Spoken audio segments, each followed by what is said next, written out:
What is going on, traders? Welcome back to the Traveling Trader. Apologies earlier for the snafu with the live stream. I was having a really bad connection, but I did not want to leave you guys without a video today, so I thought I would record it instead and throw it up for you. So what I wanted to talk about was my stock watch list. What am I looking at here as the market opens? And also go over some analysis of the market in general and a few of the stocks, like I said, that we were looking at. So, and I'll go over the analysis, the Bitcoin analysis towards the end as well. So if you take a look, the market opened heavily down, opening about 2.6% down on the S&P. Dow Jones down about 2.3%. And we're just now at market opening. But here's why I thought that if you followed the last video and the last few videos, why I was very comfortable buying put options here. And if you want access to the Trade Alerts, link is in the description. I send all these trades out. I sent out this put option trade here.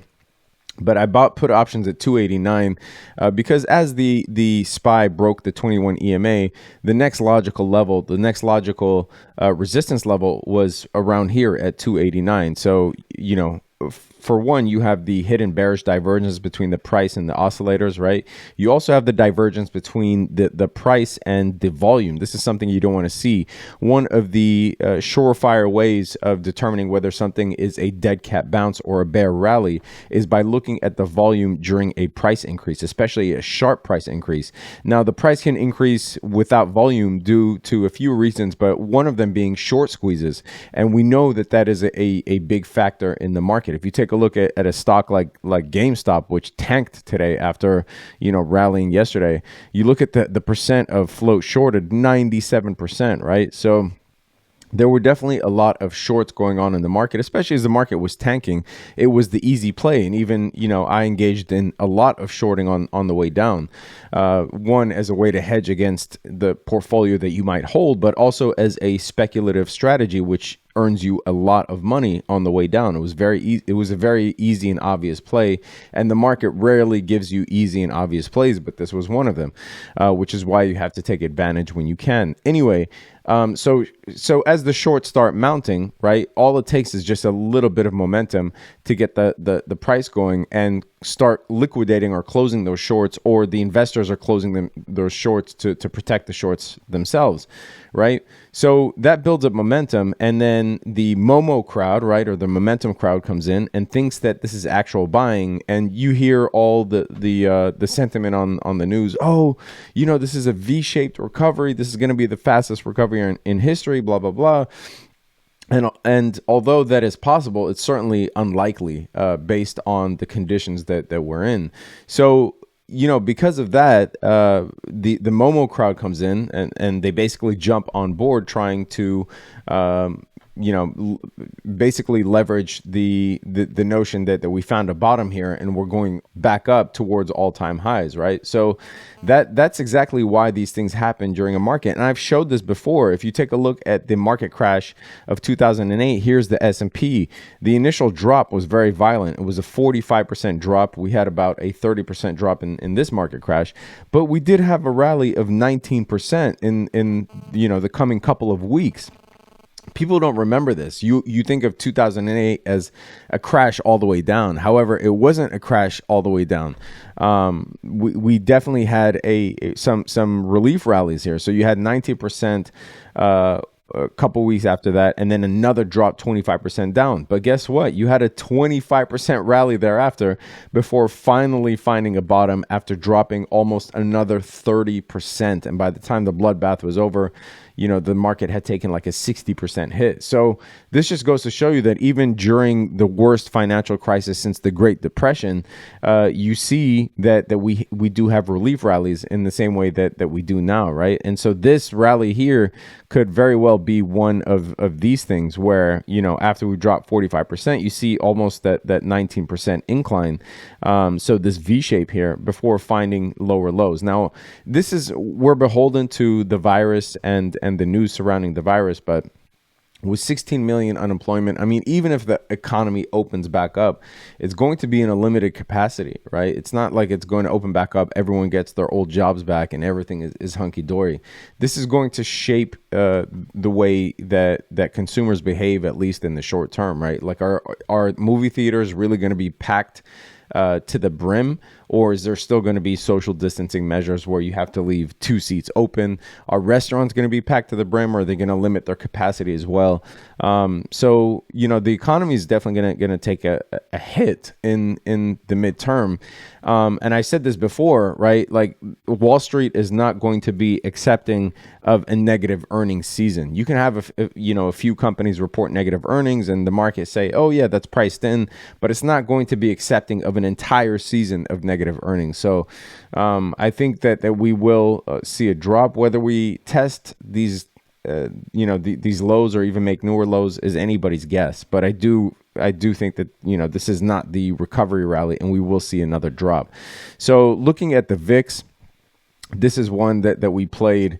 I bought a call option on the VIX. Again, I sent this out in the trade alerts, so sign up if you want access to the trade alerts. But looking at the VIX, the reason I bought it obviously was because of the fact that I thought we were hitting resistance here.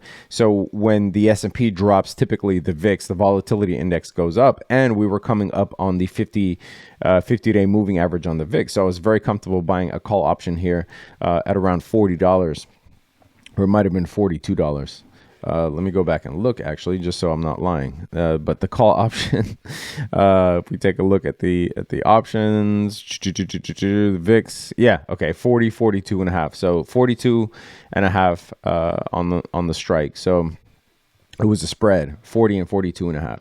And we're currently above 42 and a half now. And I think that, as the market continues to tank, we'll see this go up. And it actually expires May 6th. So, I'm comfortable with that time frame. But that option is up 12%. We just bought it yesterday, and it's already up 12%. And then taking a look at the rest of the plays here, before we go into the stock watch list, you'll see that here's what I'm up so far. And I'm looking to sell these, and I'll tell you why in a second. But Shop, we're up 44%. Tesla's up 67%. Visa was up 27%. You see the list here: Amazon, Microsoft, Google. We built ourselves a very healthy portfolio, buying on the week of the stimulus, and this is how much we were up as of yesterday. UCO is an oil ETF, a leveraged oil ETF. And after the OPEC cuts, this was a risky play, and I sent it out saying that it was a risky play. So in my view, oil was going to be stagnant at worst and potentially find a rally at best. But it's down, I think, about 14% today. So I might offload UCO, but this is what the rest of the portfolio looks like. And the reason that I'm planning on selling is because I don't want to let those juicy profits go away. You saw some of those profits, but essentially you want to fade the market. And I talked about this during the last video. You want to be a seller into these rallies, right? When the Momo buyers come in pushing this thing up, you want to be a seller into these rallies and a buyer when it's going down, right?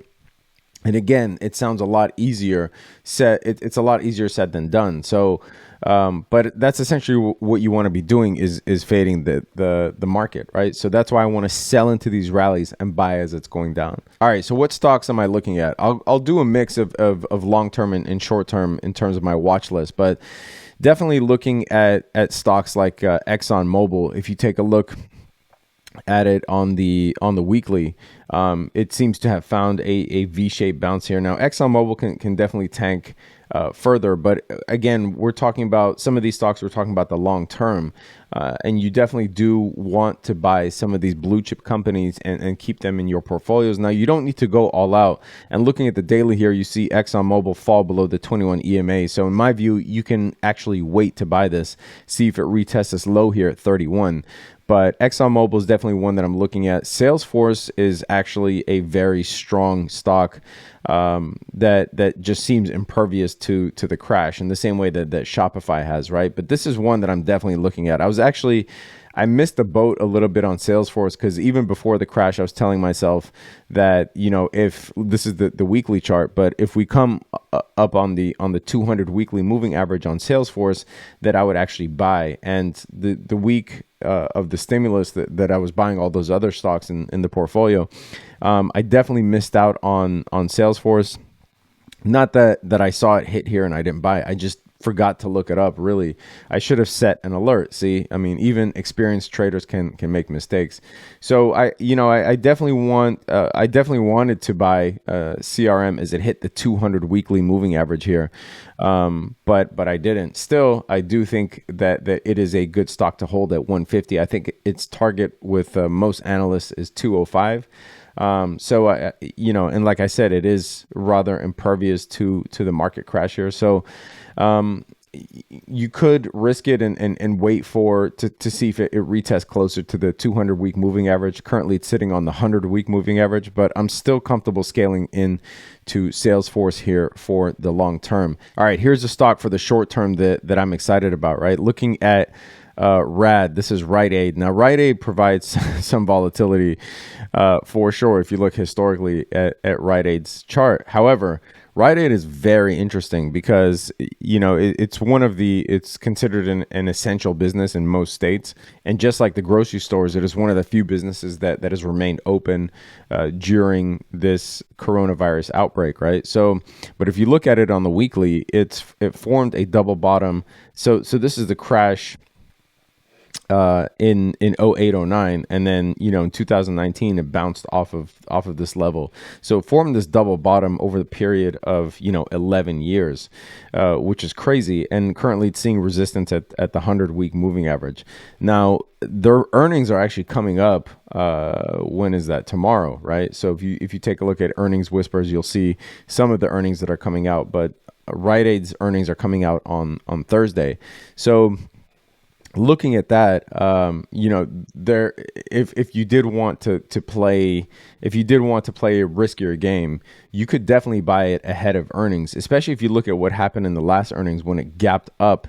I think it gapped up 42%, and this was in December, right? You see this gap up here. So looking at this, I mean, you still have a chance to buy it before earnings. I might send that trade alert out. Again, it's your money. Do what you wish with it. But in my view, if you're looking for a risky play, the fact that it's above the 50 moving average at this moment, and it's going to report earnings tomorrow, and because it is one of the few businesses that has remained open during this outbreak, you might see a spike in its price. Like I said, last time it gapped up 42% after reporting positive earnings. So I would personally feel comfortable taking on a bit of risk and holding this through earnings and seeing if we can get a spike there. Again, I will be sending that out in the trade alerts. All right, let us take a look at a tech stock that I think is undervalued, and that's Google, right? So a lot of you feel like you missed out on the bottom, or I've been getting a lot of messages about the stocks that we bought on the dip here that are majorly up, that a lot of people missed them. Either they signed up well after I sent out the alerts, or they didn't have capital at the time to invest in those stocks, or they just didn't believe that they should be buying it at that point. So, what if you feel like you've missed out, are there any stocks that you can buy that are still considered undervalued? And I think that Google right here, or Alphabet, is looking to be a growth stock / value stock at the same time, right? If you take a look at it, it looks like the rest of the market, but it doesn't look like the strong tech stocks that are trading near their highs before the crash, their February highs. And I think Google here definitely looks undervalued compared to its partners in the same sector, right, in technology. So I definitely think there's a mid to long-term opportunity here on Google as it forms this double bottom off the same level as well. This I would definitely consider a mid to long-term play, not a swing trade, but Google is one of those that's undervalued compared to its peers. Microsoft is reporting earnings this week. Microsoft is one that we went heavy into, and you see this V-shaped recovery on Microsoft. And, everyone's expecting it to beat earnings here. Actually, its earnings date looks like it's April 29th, but everyone's expecting it to beat earnings here. I do see a situation where Microsoft goes back to its pre-coronavirus highs. I mean, this was one stock that you could not let escape you once it dipped below the 200-day moving average. Now, in my view, Microsoft is still a good growth stock, meaning, it's good to have in your long-term portfolio if you're looking for long-term growth. And getting Microsoft at any discount is a gift. So Microsoft is definitely one that you can build your long-term portfolio with. All right. So in terms of leveraging this crash and building a long-term portfolio, besides some of the individual stocks I went through, you definitely want to look at banks, right? You want to look at airlines, and you want to look at the energy sector. Those three are majorly hit. And then obviously you have, hotels and restaurants and whatnot. But I think those three are going to bounce back a lot quicker than some of the hotels and restaurants, which may even be going bankrupt, unfortunately. So banks, airlines, and energy. And I've talked about this before, but if you look at the JETS ETF, this is just a collection of airlines, right? And if you see here, it still looks like it's at the bottom. So for those of you that feel like you missed out on a bottom, there are certain things that you could still invest in for the long term that you did not miss out on. And the banking sector is going to take a major hit, and most of them are reporting earnings this week anyway. But they're going to take a major hit because, interest rates are basically at zero. So anytime you can get one of the major banks at a discount, we're not in like a Lehman Brothers situation where these banks actually brought down the financial system or were culprits in bringing down the financial system, right? But yeah, if you take a look at a Wells Fargo, for instance, you see that it's tanking as well, but it's at near the coronavirus bottom. Bank of America was a short that I was actually going to get into yesterday because it reported earnings before market today, and you see that it's down 6% already. So banking, airlines, and energy are three sectors that I would not ignore. Again, if you take a look at ExxonMobil, I showed this already, but it's near the lows that it made because of the virus situation. But if you feel like you missed out on Microsoft, if you feel like you missed out on Amazon, if you feel like you missed out on Nike or whatever, Amazon making all-time highs. I'm so glad I added this to our portfolio. But yeah, if you feel like you missed out on some of these stocks that I sent out here, then there are still opportunities in those industries that I talked about, right? If you take a look at JP Morgan, for instance, you look at JP Morgan. I mean, we were swing trading JP Morgan for insane profits before the outbreak, right? But it's still near its crash lows. And lastly, I'll talk about a couple things that I'm looking to short. As I mentioned, all the banks that were reporting earnings today, right? This week, you saw all their prices tank. So I would look at what banks are reporting earnings today, after market, Thursday, and Friday, and place shorts on those. Obviously, you're going to want to look at the charts and want to look at their financials and see, because there will be some banks that might be profitable. Who knows? And then I'm looking to enter shorts on the cruise lines again, right? If you take a look at the cruise lines, you'll see that. Let me look at the daily, but on the cruise lines, this industry, I think, is going to, there's a chance that some of these big cruise lines either go bankrupt or, go down to single digit dollars if they were in double digits before. But there's just no respite here, right? They're not going to get any bailouts because they're not U.S. registered companies, and they did that to themselves.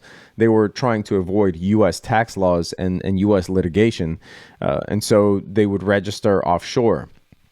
So they aren't any recipients of.